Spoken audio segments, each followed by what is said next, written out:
Bismillahirrahmanirrahim. Assalamualaikum warahmatullahi wabarakatuh.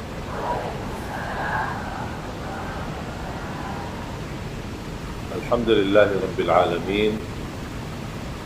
Ashhadu an la ilaha illallah wahdahu la syarika lah wa ashhadu anna Muhammadan abduhu wa rasuluh. Allahumma salli ala sayyidina Muhammad wa ala ali sayyidina Muhammad wa sallim taslim.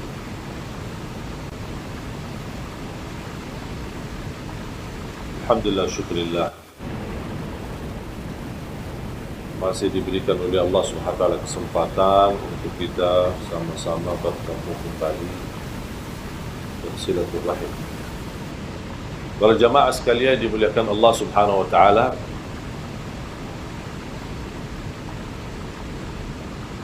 saya membaca satu kisah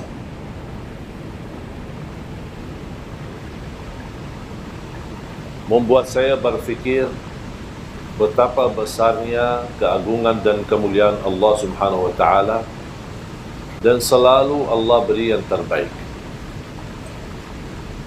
Cuma sayang sekali kita belum bisa tahu kebaikan tersebut kecuali sesudah kejadian ujian, bala, musibah cukup lama. Istilahnya kita mengetahui hikmah, alasan apa yang terjadi, apa yang kita hadapi di kemudian hari atau di waktu yang cukup lama, baru Allah munculkan hikmah dan alasan.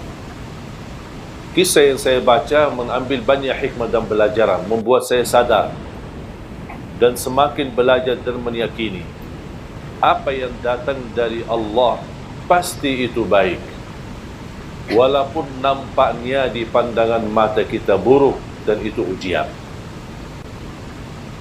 Ada beberapa pengusaha berdagang, mereka belanja barang banyak dari salah satu negeri, kemudian mereka naik kapal yang cukup besar dan juga membawa barangnya masing-masing. Di dalam perjalanan untuk kembali ke kampung mereka, terjadilah hujan besar, gelombang, dan dia menghadapi ujian yang amat besar di tengah laut. Mereka mengambil keputusan harus barang-barangnya ada yang harus dibuat untuk mengurangi beban yang terjadi di atas kapal tersebut. Salah satu pedagang memiliki barang yang terbanyak. Ternyata jatuhnya dia akan dihabiskan separuh barangnya, akan terbuang. Dibanding yang lain cuma seberapa saja. Beliau tidak terima, marah, ngamuk. Saya bisa rugi banyak, separuh barang saya masa dibuang begitu sia-sia. Mereka menjelaskan daripada kita dan dalam semua menghadapi musibah semua, mendingan barang-barang kita aja biar kita selamat. Beliau tidak terima, tidak mau. Karena dia pedagang baru, membuat pedagang yang lama, mereka sepakat sekalian barangnya sama orangnya dibuang aja, biar kita selamat. Karena mereka merasa orang itu pedagang baru, tidak punya istilahnya kekuatan, tidak punya power, tidak punya lingkungan yang bisa melindunginya, dan terbuang.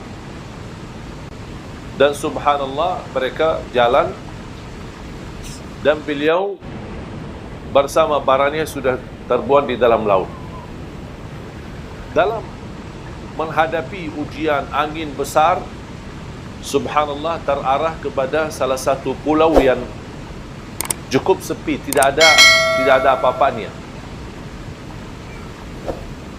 Dia masuk di sana, cari makan tidak ada, cari apa tidak ada, barangnya hilang. Dia syukur, alhamdulillah selamat. Dapat sedikit sumur air yang bersih, dia bisa minum Sedikit hanya yang bisa dia dapat hanya minum air. Di situ dia menemukan sebuah rumah kecil dari kayu. Dia masuk ke rumah dan dia bisa rasa nyaman untuk bisa istirahat dan tidur. Berjalan waktu beberapa hari, tidak ada yang datang menolong dia. Tiba-tiba datangnya angin yang cukup kencang dan besar, mengakibatkan terjadi kebakaran di pulau tersebut. Dihabiskan semua pohon-pohon yang ada sekaligus rumah kayunya itu. Begitu dia diselamatkan dari kebakaran dan kehilangan tempat tinggalnya yang satu-satunya yang bisa melindungi dari bahaya, langsung dia berkata, "Ya Allah, kenapa ini?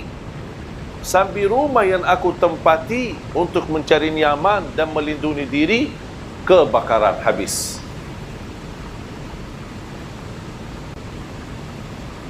Dia sudah merasa diri akan menghadapi kematian, putus asa, dan dia tidak tahu ada apa. Sampai dia ngamuk sama Allah, "Kenapa ya Allah seperti ini?"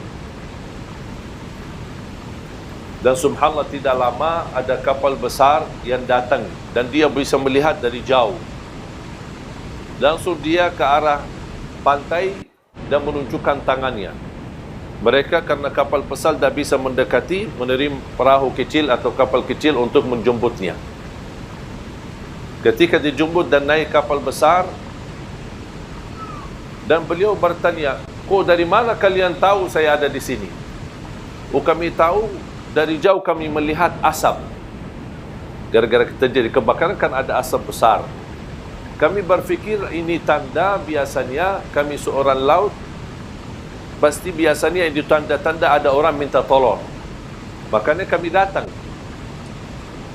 Terus mereka tanya, "Iman, kamu kok bisa datang sini sendirian?"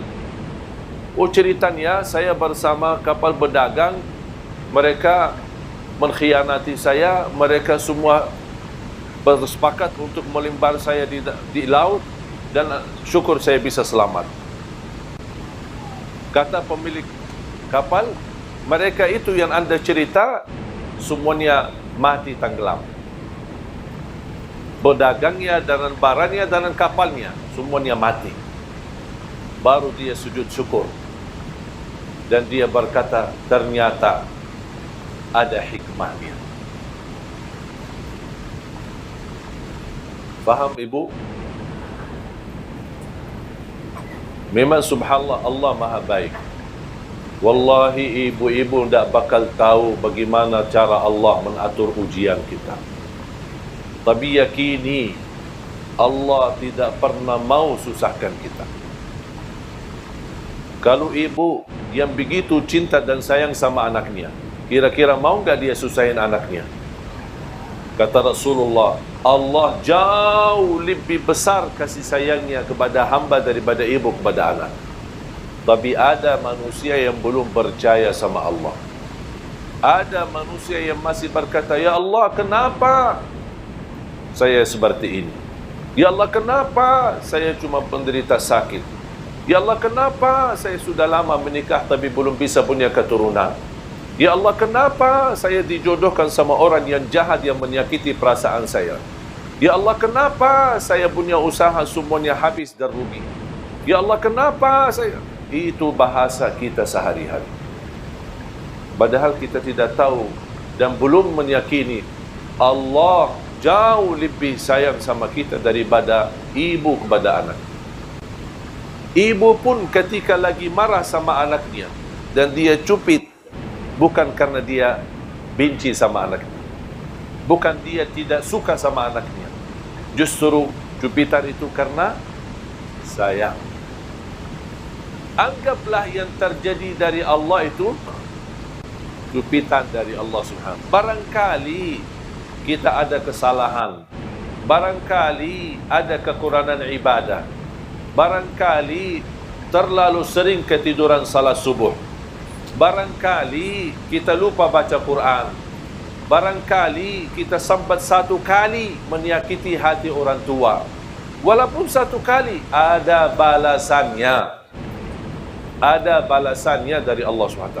Kita lupa, tapi Allah tidak pernah lupa. Ahsahu Allah wa nasuh. Allah menghitungkannya, tapi manusia suka lupa. Makanya jamaah sekalian, belajar takdir Allah, walaupun ada buruknya, tapi yakini di belakang keburukan ada hikmah, ada kebaikan, ada sesuatu yang kita tidak tahu. Contoh,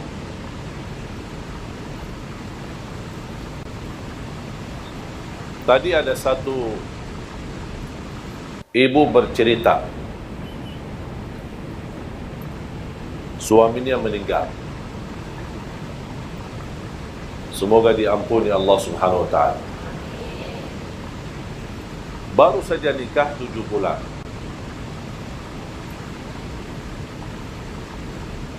Cerita yang disampaikan oleh ibu, saya menanggapi bagaimana beliau cinta sama suaminya. Sudah almarhum. Beliau berkata, seandai kata saya menikah, tapi masih merasa terbeban karena dia sayang sama suaminya, dan dia berkeinginan bertemu suaminya di surga.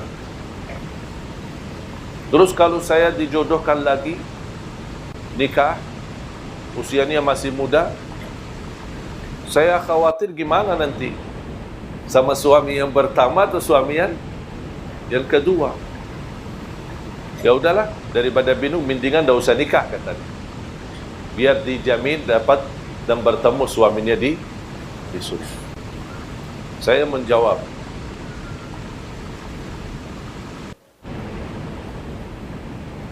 kalau usulan saya, kalau ada jodohnya nikahlah.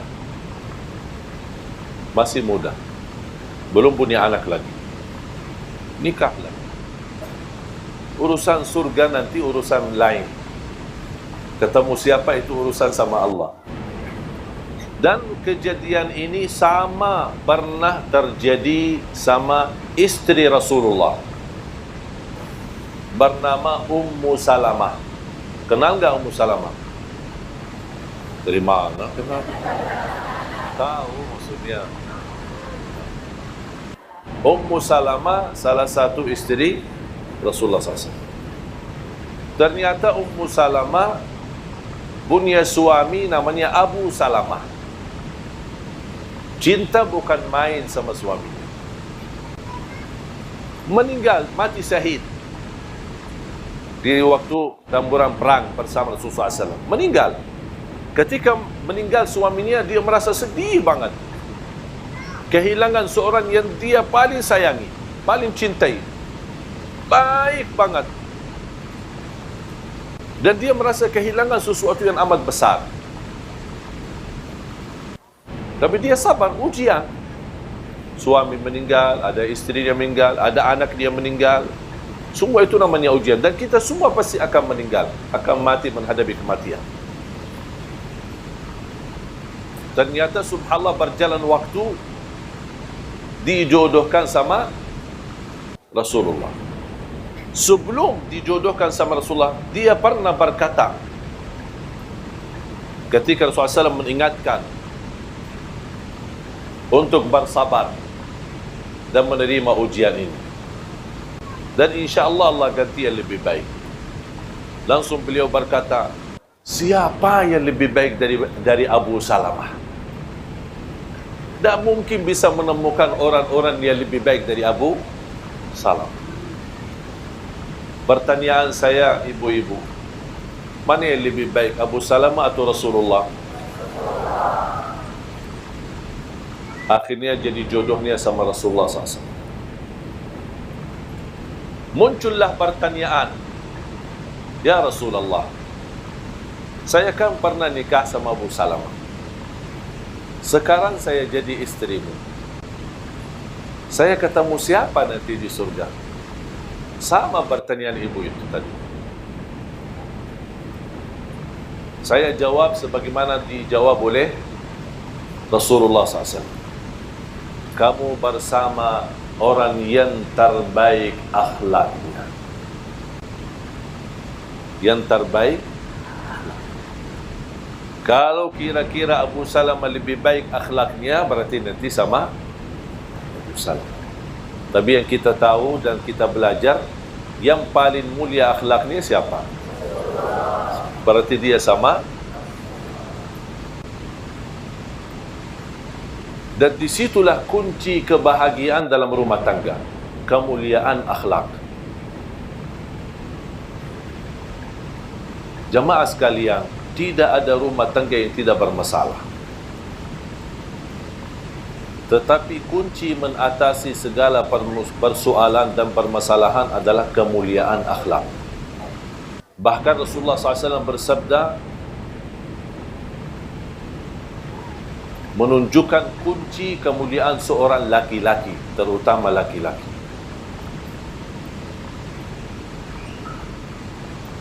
Sebagaimana kemuliaan seorang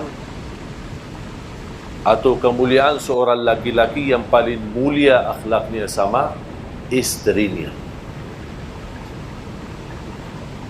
Makanya ulama berkata, kalau ingin mengetahui akhlak seorang, jangan tanya jauh-jauh, tanya isterinya. Kalau isterinya biar mentul, berarti mantap, alhamdulillah. Kalau isterinya berkata stres, pusing, oh berarti masalah.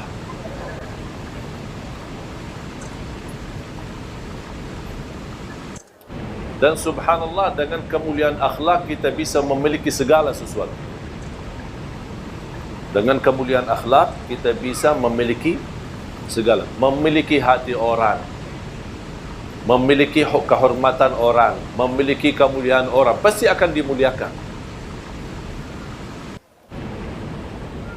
Apalagi di saat istri kita sedang membutuhkan dampingan kita, perhatian kita, bantuan kita. Itu luar biasa, sangat harga besar baginya ketika dia memiliki suami yang berakhlak mulia. Makanya jamaah sekalian, sampai Rasulullah SAW bersabda, aqrabukum minni majlisan yawmal qiyamah ahasinukum akhlaqa. Yang paling dekat kepadaku hari kiamat, kata Rasulullah, yang paling mulia akhlaknya di dunia. Jadi kemuliaan akhlak atau seorang memiliki kemuliaan akhlak, dia mendapatkan posisi yang amat besar di sisi Allah. Kemuliaan, darajat yang tinggi bersama para nabi, siddiqin, syuhada dan salihin.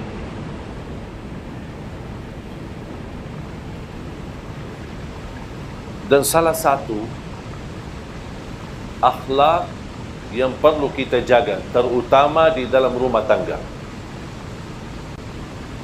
jangan terlalu fokus melihat kesalahan. Abaikan aja.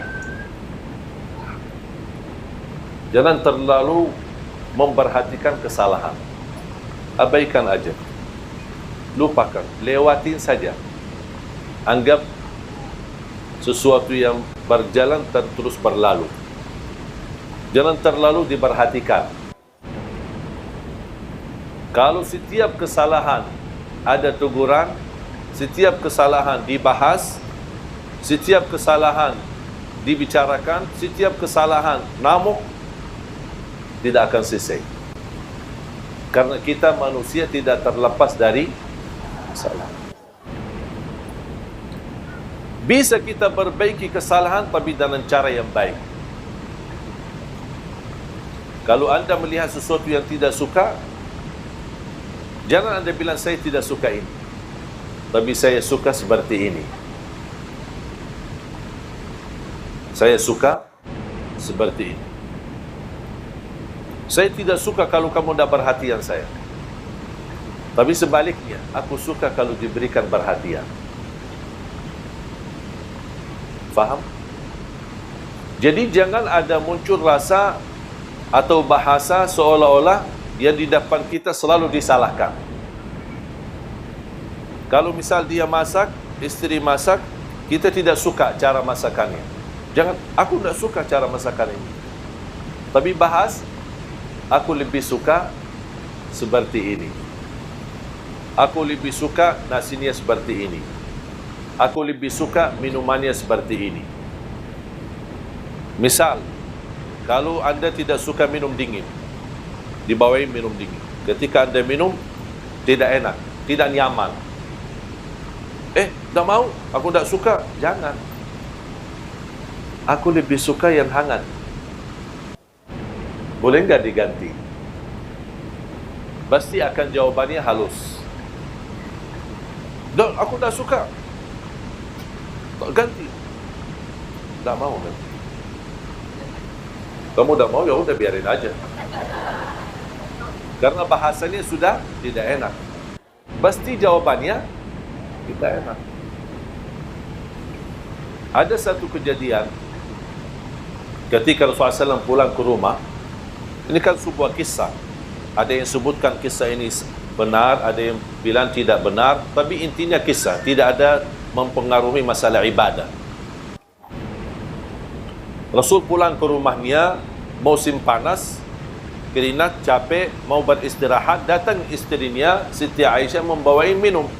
Nampaknya Siti Aisyah karena sibuk urusan-urusan dalam rumah, bersih rumah, mempersiapkan kedatangan Nabi Muhammad, saking capeknya, karena dia tidak ada pembantu di rumah, saking capeknya, daripada kasih gula di air sirupnya, dia kasih malah garam. Kemudian diserahkan kepada Rasulullah SAW. Kemudian dia lanjut urusan rumah. Ketika Rasulullah SAW minum, rasanya apa? Asin. Rasulullah SAW panggil, Ya Humaira. Rasulullah SAW suka panggil, tidak pakai nama, tapi panggil nama Humaira. Yang putih ada merah-merahan. Dan selalu saya dorong jamaah suami istri harus masing-masing memiliki gelar panggilan, nama panggilan. Apa itu? Manis, Cakap, Gagah, sayang. Jangan panggil abi, abah, ayah. Panggilan kata-kata yang ada tanda sayang. Kalau misal dia hitam manis, coklat. Pokoknya kata-kata terserah, milih kata-kata yang menenangkan hati, yang menarik. Dan ini subhanallah membuat mesra dalam rumah tangga. Dan itu yang dilakukan oleh Rasulullah SAW. Ya Humaira. Kalau saya punya nama khusus dipanggil oleh istri, jadi istri panggil pakai nama itu. Bukan Syekh Ali, bukan Ali, tapi ada nama. Saya tidak mau kasih, itu rahasia.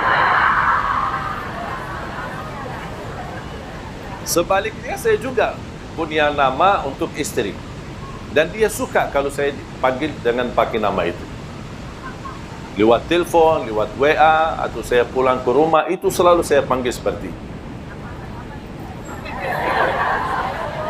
khusus. Dan ingin tahu, ya datang ke rumah aja, kenalan sama istri biar tahu rahasianya apa. Karena saya mengambil pelajaran dari Rasulullah SAW. Bukan berarti mohon maaf saya sempurna dalam rumah tangga. Jangan ada yang merasa, para syekh luar biasa. Enggak, saya juga orang biasa, punya kekurangan, punya kesalahan. Kadang-kadang istri saya tersinggung terhadap perilaku saya. Tapi alhamdulillah kita selalu sepakat, ada tukar fikiran, ada perbicaraan. Kita tidak istilahnya menambil hati.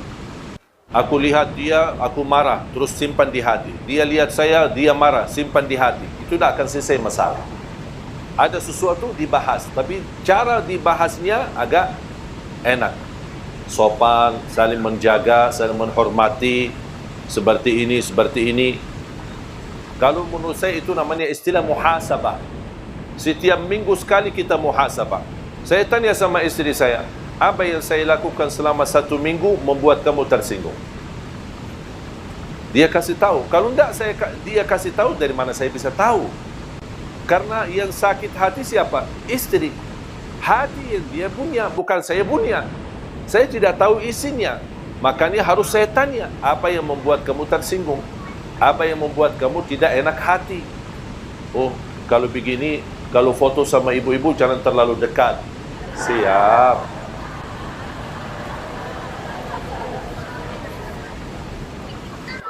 Udah, saya akhirnya turuti apa yang dia mau. Kalau bisa, jangan foto sama sekali. Saya bilang jangan, nanti ibu-ibu juga tersinggung. Saya jelaskan. Saya tidak bilang tidak mau dan membalas dengan kasar. Enggak, saya bahas. Begini, kalau di Indonesia, kalau tidak menolak, kalau ketika diajak foto, nanti kita dianggap sombong. Tidak ada kasih sayang, tidak ada perhatian. Saya jelaskan, itu kebiasaan di Indonesia. Kalau di Arab memang beda. Ya, akhirnya saya jelaskan, oh gitu, ya udahlah, boleh. Tapi coba kalau saya bilang, pas begitu, kalau bisa jangan foto sama ibu-ibu, tak mau, harus saya foto. Berantem, tidak akan selesai masalah. Dan tidak bakal dia setuju. Tapi dia ada bicara baik-baik, halus, akhirnya Alhamdulillah dapat disetujui. Tapi jangan terlalu dekat. Aku heran kadang-kadang ada ibu-ibu begini. Astagfirullahaladzim, saya kaget. Saya bilang, ibu, saya masih utuh.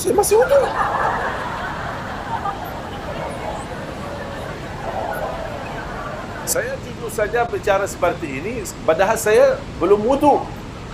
Tapi kenapa saya terpaksa?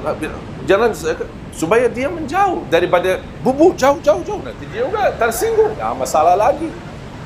Selalu berusaha memilih kata yang bisa difahami tapi tidak menyakiti hati. Maaf, saya lagi wudu. Ya. Dah, langsung dia awas sendiri. Daripada kita berantem. Ibu jangan dekat. Ibu jangan dong. Sih kasar ya. Karena saya belajar selama saya berada di Indonesia, orang Indonesia tidak suka kasar. Mungkin kita orang Arab, budaya Arab agak kasar ya. Termasuk bicara. Makanya kalau saya ada punya teman mau cari istri orang Indonesia, kadang-kadang calon istri tanya, gimana dia, kasar nggak?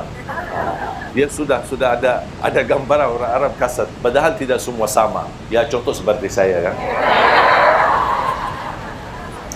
Jadi ketika saya mau jodohkan, malah ada yang menolak. Oh jangan semua orang Arab, takut. Saya ternyata belajar, kalau di Arab memang nada suara pun kita agak tinggi. Pernah ada teman saya orang Indonesia datang, saya sedang ngobrol sama adik saya. Dia menunggu di luar. Ketika dia mendengar, dia datang, ada apa Pak? Saya bilang, tidak ada, kita lagi ngobrol. Cuma lagi suara agak tinggi, dia fikir kita lagi berantem, padahal tidak. Makanya saya mengambil kesimpulan ketika saya pernah diwawancara ini. Apa yang Syekh dapat di Indonesia, sesuatu yang bisa berkesan dan selalu dijaga. Saya bilang saya belajar orang Indonesia suka yang lembut dan sopan, tidak suka yang kasar. Makanya kalau kita di Arab dulu, saya suka mengucapkan Assalamualaikum. Jadi orang,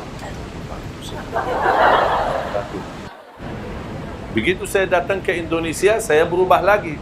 Assalamualaikum. Itu orang Indonesia. Begitu. Makanya saya ikut salam sama orang Indonesia. Ketika ketemu orang Indonesia, kalau ketemu orang Arab, salam. Ini kan saudara saya. Assalamualaikum. Dia sudah faham. Itu bukan marah. Tapi kalau sama orang Indonesia bisa salah faham. Salam aja kok gitu sih. Makanya saya rubah. Assalamualaikum. Apalagi pakai senyum. Walaupun kita lagi stres, tidak ada apa-apa senyum. Karena orang suka melihat kita senyum. Makanya Rasulullah SAW ketika minum dan minumannya asin, apa yang tidak Rasulullah SAW? Tidak menumpahkan gelasnya, tidak melembatkan dan tidak marah-marah. Apa? Ya kita datang capek-capek, kok malah dikasih air minum yang asin. Aduh, sambil minum aja tidak bisa bikin, udah mau nikah lagi. Tidak, Rasulullah SAW duduk manis. Ya Humairah, Siti Aisyah jawab labbaik, dan itu salah satu kata yang saya suka di Indonesia.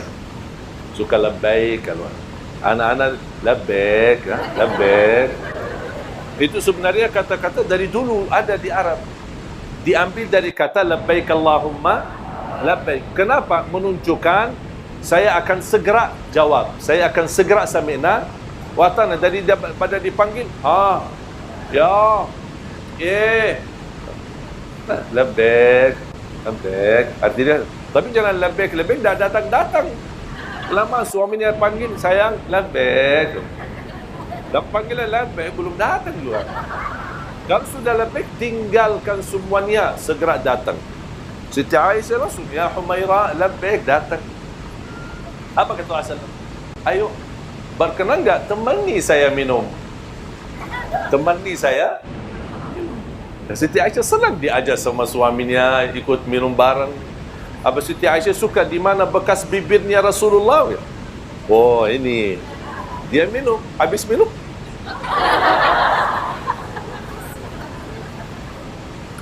Rasul tidak bicara apa-apa, diam. Akhirnya dia sendiri minta maaf. Kira-kira kalau seperti ini terulang lagi enggak? Kayaknya tidak.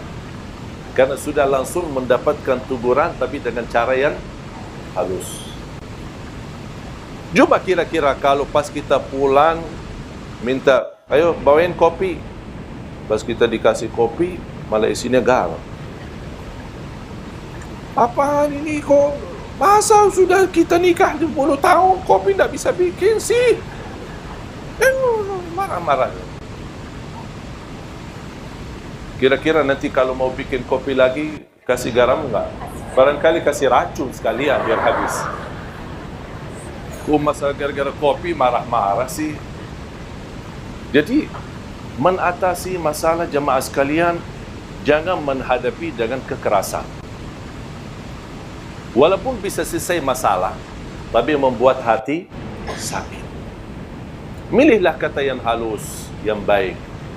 Termasuk ibu-ibu menghadapi suami yang barangkali tidak nyambung dengan kita, tidak sesuai dengan keinginan kita. Jangan anda selalu membalas dengan kasar, tapi selalu beri yang terbaik dan selalu berdoa. Ya Allah, berilah hidayah. Ya Allah, berilah petunjuk. Ya Allah, jadikan beliau bertanggungjawab. Ya Allah, jadikan beliau kasih sayang. Orang yang benar-benar memberi perhatian kepada kami, kepada anak kami, dan bertanggungjawab nafkah dan urusan keluarga kami. Itu ikhtiar kita, doa. Kalau memang sudah di dalam takdirnya Allah Subhanahu wa taala jodohnya seperti ini, ya bakal seperti ini.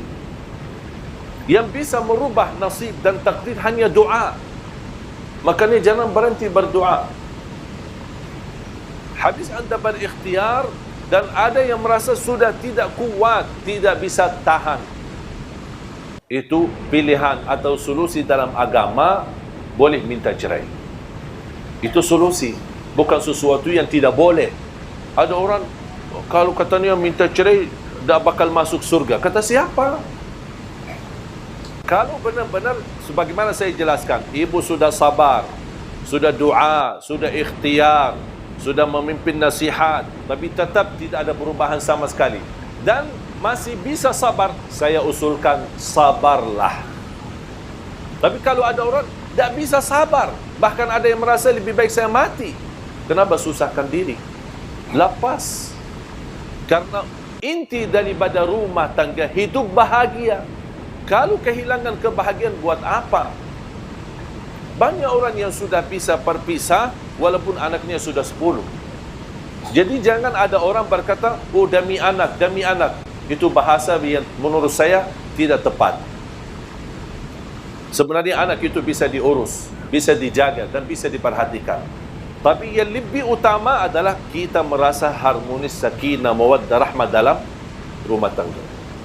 Karena kalau tidak ada hubungan baik antara suami istri akan mempengaruhi kepada anak. Walaupun kita bertahan, tapi anak kita nanti menjadi sakit. Anak kita nanti membuat dia sakit jiwa, sakit hati, karena dia selalu melihat orang tuanya berantem, selalu orang tuanya marah.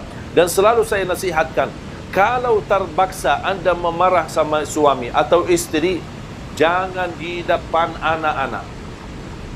Jangan di depan anak-anak. Apalagi kalau bisa ditunda amarahannya sampai malam.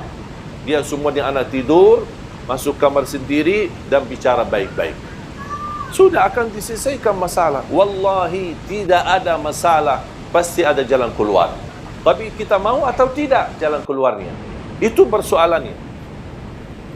Banyak ujian yang saya hadapi dalam rumah tangga, tapi selalu yang membuat kami bahagia, selalu saya sepakat sama isteri, selalu mencari jalan keluar.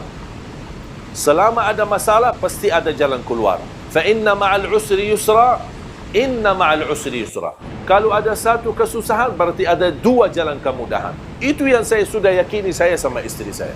Dan alhamdulillah tidak pernah ada masalah, kami cepat bisa mengatasinya. Dan tidak berlama-lama, supaya tidak menimbulkan hal-hal yang tidak diinginkan. Apapun sikapnya, apapun prinsipnya, apapun kejadiannya, makanya jamaah sekalian, kembalilah akhlak yang mulia, akhlak yang baik. Jaminan dapat syafaat Nabi Muhammad, jaminan darajat yang tinggi di dalam surga. Bahkan Rasulullah SAW bersabda, darajatnya orang yang mulia akhlaknya bisa tercapai lebih tinggi daripada darajatnya ahli puasa dan ahli tahajud. Ahli puasa sama, padahal kita tahu pahala puasa begitu besar, pahala tahajud begitu tinggi, tapi jauh lebih tinggi daripada dua-duanya adalah orang yang mulia akhlaknya. Contoh, kalau ada orang suka puasa, suka tahajud, tapi tidak baik akhlaknya. Ada satu orang tidak puasa, tidak tahajud, tapi baik akhlaknya, jauh lebih mulia di sisi Allah yang baik akhlaknya. Apalagi kalau bisa kita jaga puasa, jaga tahajud, jaga ibadah, dan juga jaga akhlak. Itu luar biasa. Mantap. Luar biasa keagungan dan anugerah dari Allah Subhanahu wa ta'ala. Makanya jamaah sekalian dimuliakan Allah Subhanahu wa ta'ala, mari kita selalu kita niatkan, dan apapun yang kita hadapi, anggaplah ujian. Huwallazi khalaqal mauta wal hayata liyabluwakum ayyukum ahsanu amala. Allah menuji kalian agar bisa anda tahu siapa yang terbaik amalan. Buat apa Allah uji? Supaya terlihat siapa yang terbaik, siapa yang paling sabar, siapa yang paling ikhlas, siapa yang paling ridha. Kalau tidak diuji, tidak ada bedanya sama kita. Tidak ada di antara kita berbeda-beda. Semua sama di sisi Allah. Tapi apa yang membuat kita punya kelebihan? Ujian. Ketika datangnya ujian, Allah melihat ada ngamuk, marah, tidak ridha, tidak ikhlas. Ada satu lagi, sabar, ikhlas, ridha. Kata Allah, ini lulus. Itu dapat keuntungan. Berarti ketika ada ujian, bukan Allah ingin menyakiti kita, tapi Allah ingin menunjukkan posisi kita di sisi Allah Subhanahu wa ta'ala. Makanya jamaah sekalian belajar sabar dan menunggu kemudahan ketika sedang susah, menunggu jalan keluar ketika kita menghadapi ujian. Kesabaran itu dan menunggu adalah ibadah tersendiri. Contoh, kita lagi ada masalah dan kita sudah berupaya menunggu jalan keluarnya. Ada jalan keluar, tapi belum waktunya, masih dalam proses. Berarti kita butuh tunggu. Tunggu berapa lama? Bisa 1 bulan, bisa 2 bulan, bisa 1 tahun. Kita menunggu sampai selesai proses, baru akan kita dapat terbuka jalan keluarnya. Anda menunggu seberapa pun lamanya, selama Anda tunggu itu terhitung sebagai ibadah. Intidharul faraji ibadah. Menunggu datangnya kemudahan dan pertolongan Allah itu ibadah sendiri.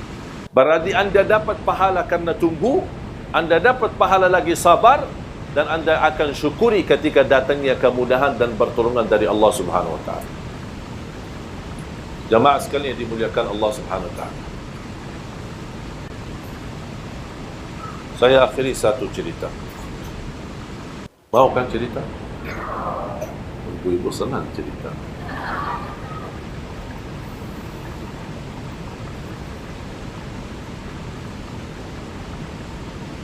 Saya menemukan satu keluarga.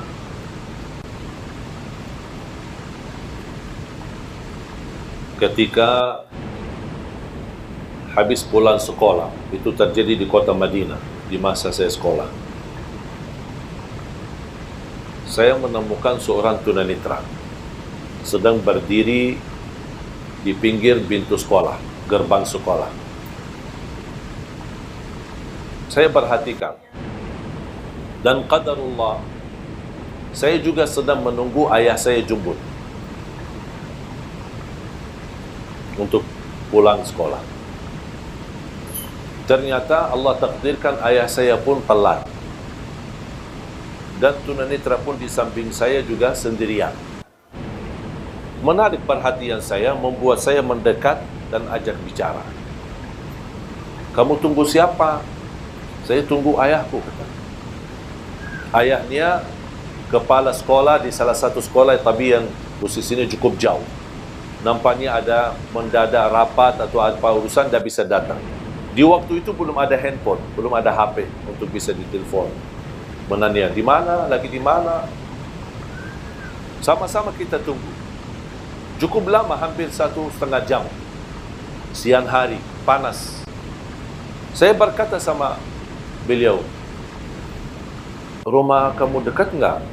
Ya, dekat. Mau enggak saya antar? Ya, boleh. Seberang rumahnya. Jadi sekolah ini tinggal kita seberangi jalan, ada jalan raya. Kemudian kita bisa ke rumahnya. Kata beliau, rumah saya dekat, tinggal hanya seberang jalan di belakang gedung yang di depan kita, pas di pinggir jalan raya. Saya langsung berkata, tapi nanti kamu tunjukkan ya, tunjukkan jalannya. Beliau ketawa. Masa saya buta yang tunjukin jalan? Pas begitu saya dampingi, subhanallah ibu-ibu, wallahi orang tunanetra itu jauh lebih faham jalanannya daripada saya yang bisa lihat. Kanan, kiri, awas ada lubang, ada ini, masuk gang, sampai ke gedung rumahnya. Ada beberapa lantai seperti apartemen. Begitu kita masuk, awas ada tangga 3, kita jalan. Ada lagi tangga 1 kecil, kita naik. Ada lift, buka pintu. Bencet nomor sekian. Pas kita naik, pas begitu keluar ke arah kanan. Sampai di mana belnya rumah itu dia tahu. Di sini. Nah, begitu ibunya buka dan dia masuk di belakang pintu, karena diharapkan pakai cadar. Dia tidak menunjukkan diri, tapi dia berbicara sama saya di belakang, dari belakang pintu. Terima kasih Allah, kami tadi kekhawatiran, anak kami telat, suami juga sibuk, tak bisa ditelepon karena dia mau telepon ke sekolahannya. Alhamdulillah, bersyukur anda bisa bawa anak kami di sini. Dan maksa-maksa untuk saya diajak masuk temani, karena suaminya sedang dalam perjalanan mau pulang. Maksudnya diajak makan siang. Kalau orang Arab makan siang sampai sore. Kalau makan malam jam 12 malam. Makan subuhnya jam 10 pagi. Dan ini semua alhamdulillah berubah ketika saya sudah di Indonesia. Makan subuh habis subuh, makan siang habis zuhur, makan malam habis isya. Dan kalau sudah malam sekali, sudah tak makan dan tidak minum sambil insyaAllah istirahat. Jadi ketika saya diajak masuk dan temani, ada satu ruangan buat tamu, ada satu kejadian membuat saya sangat terkejut. Beliau yang tadi saya antarin, dia mengajak adiknya. Ada 3 saudara. Yang sama saya itu usianya kurang lebih 19-20. Ada yang satu lagi adiknya 16. Ada yang satu lagi adiknya kurang lebih 10 tahun. Ada yang satu lagi 6 tahun. 3. Ketika beliau ajak, ini kenalan saudara saya, adik-adik saya. Pas begitu salaman, ternyata jemaah sekalian semuanya tunanetra. Semuanya buta.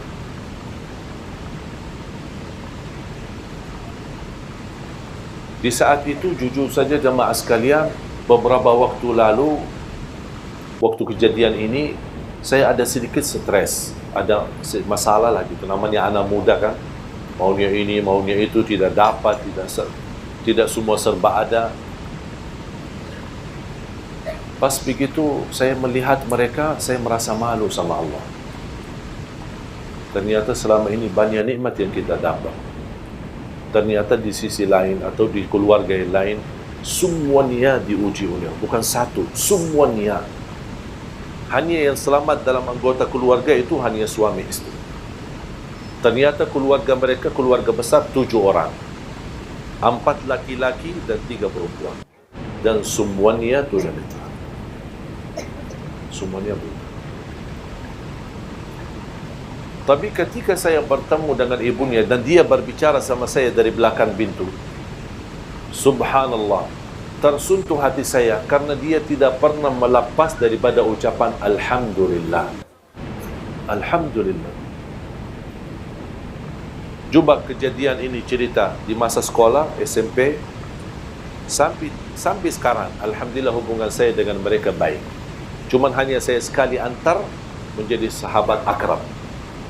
Dan semua keluarganya ini 7 orang, yang laki maupun perempuan. Beberapa waktu yang lalu saya menghadiri acara wisuda, mereka tamat 30 juz hafal Al-Quran.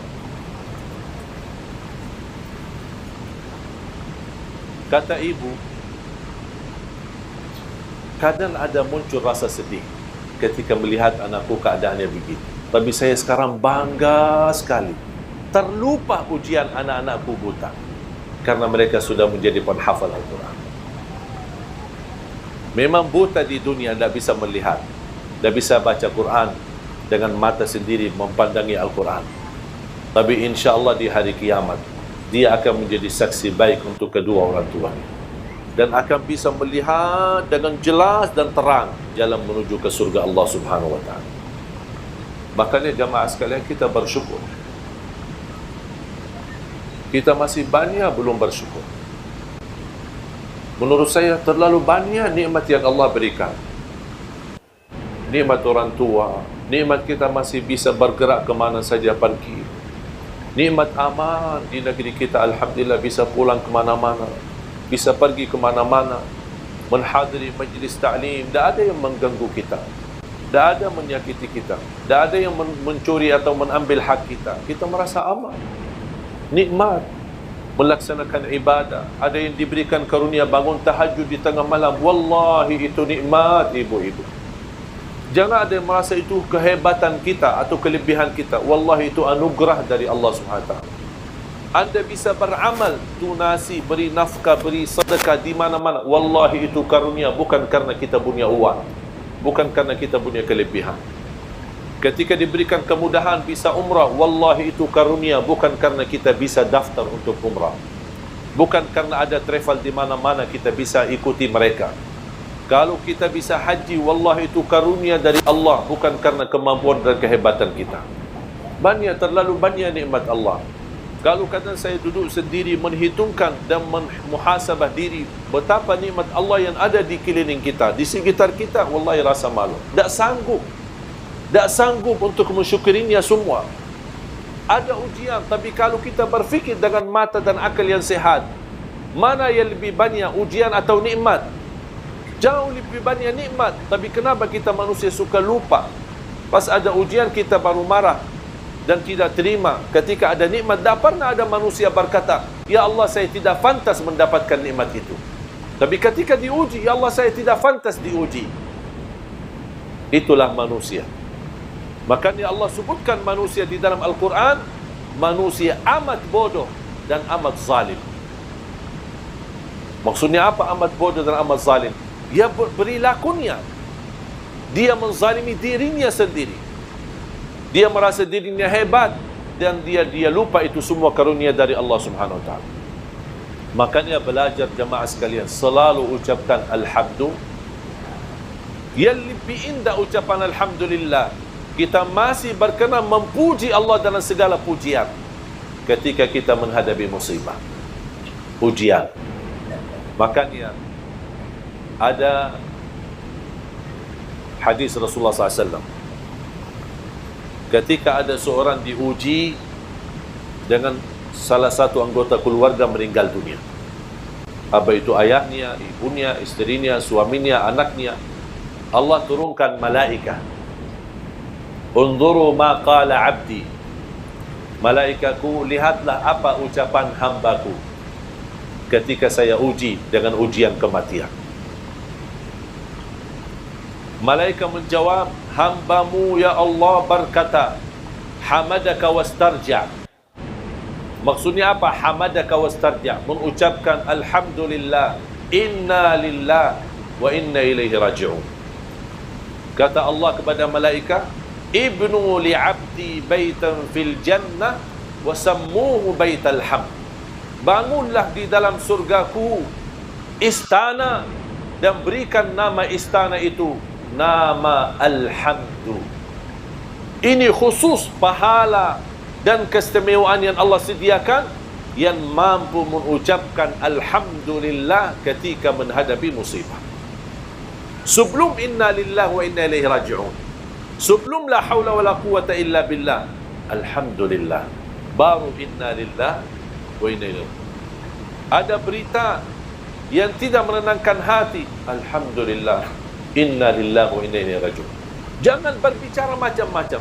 Wallahi Bapak Ibu jamaah sekalian, kalau anda berkenan ucapkan kata ini, langsung akan turun rahmat Allah di dalam hati kita. Akan terasa tenang, biarpun musibahnya cukup besar. Akan Allah berikan segera dalam jalan keluarnya. Tapi belajar mengucapkan alhamdulillah, khususnya ketika menghadapi musibah. Jangan langsung bereaksi dalam kata-kata yang kasar. Termasuk sekarang kita menghadapi ujian. Sudah kita menjalani tugas pemilu untuk memilih pemimpin. Saya harap jangan terlalu mudah diadu domba di antara kita. Selesai tugas kita, masing-masing memilih. Ada yang 01, ada yang 02, itu hak masing-masing. Ikuti hati nurani masing-masing. Tidak boleh kita saling menghina dan saling mencaci maki.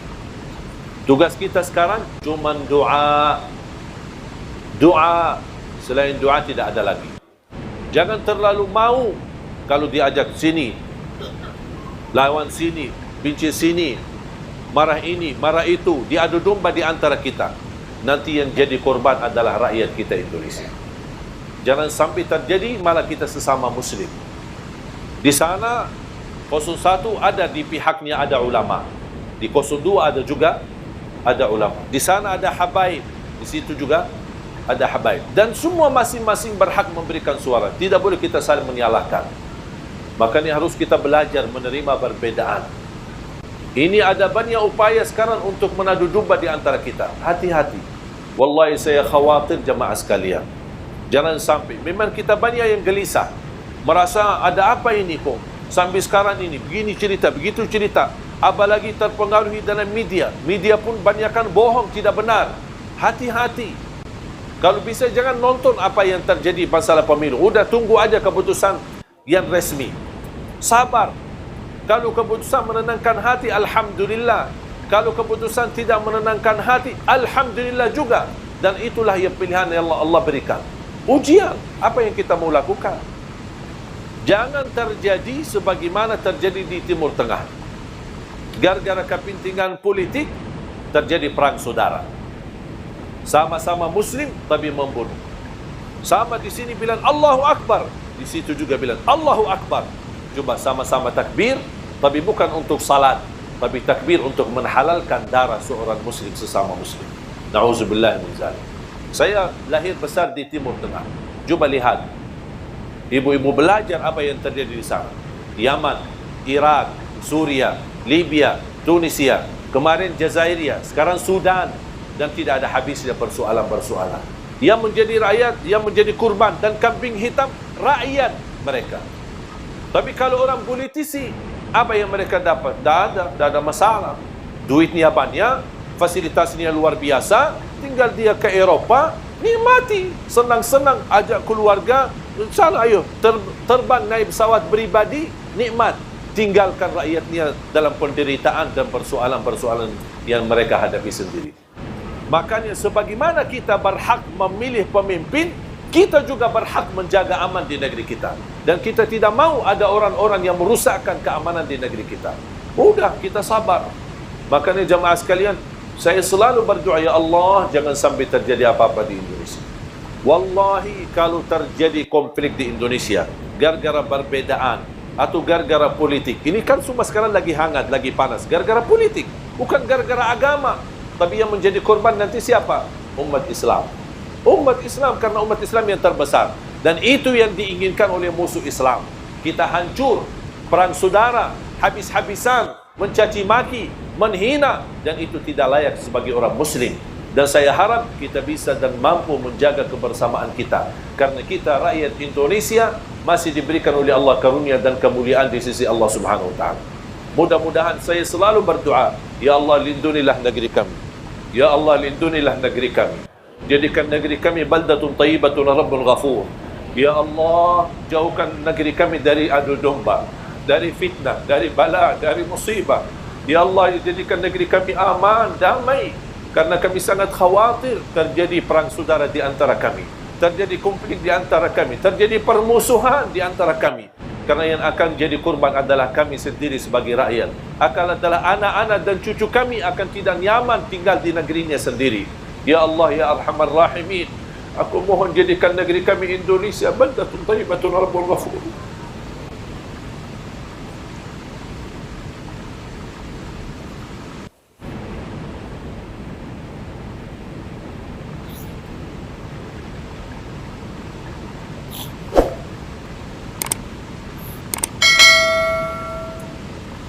Berilah kepada kami ya Allah pemimpin yang takwa, pemimpin yang adil, pemimpin yang amanah, pemimpin yang jujur, yang ikhlas untuk agamamu, ikhlas melayani rakyat.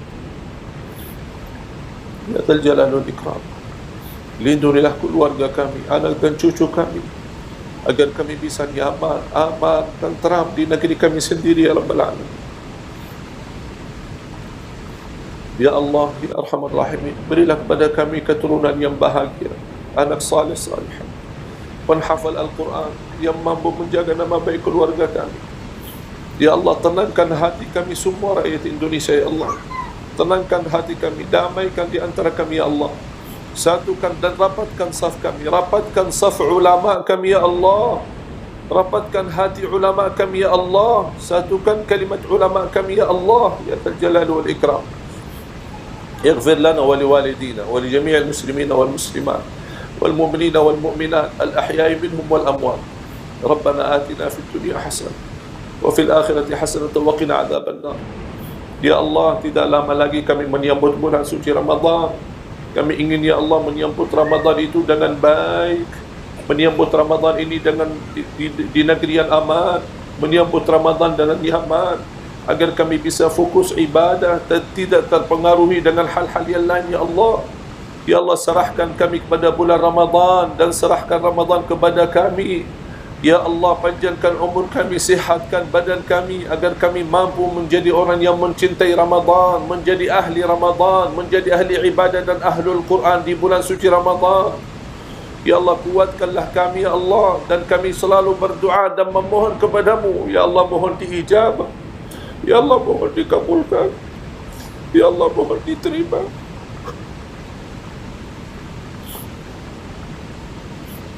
Rabbana taqabbal minna innaka antas samiul alim wa tub alaina innaka antat tawwabur rahim.